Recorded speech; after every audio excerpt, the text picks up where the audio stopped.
আজকে আমাদের এখানে নীলষষ্ঠীর বার গাজন হয়, অনেকেই জানো। আর এই নীলষষ্ঠীর বার বা গাজনের ব্রাহ্মণ আমার শ্বশুরমশাই ছিলেন, প্রতি বছর করতেন। এক বছর আমার দিদি শাশুড়ি মারা গেছিলেন, তখন তোমাদের দাদাভাই করেছিল। কোনো বছর আমাদের মিস হয়নি। কিন্তু আজ বাপি চলে যেতে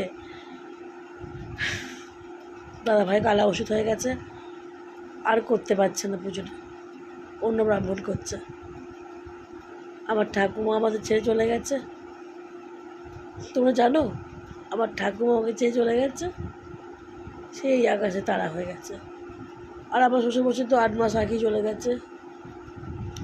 আচ্ছা, তোমরা কেউ বলতে পারবে নিজের লোকেরা কেন এরকম করে ছেড়ে চলে যায়, কষ্ট দেয়?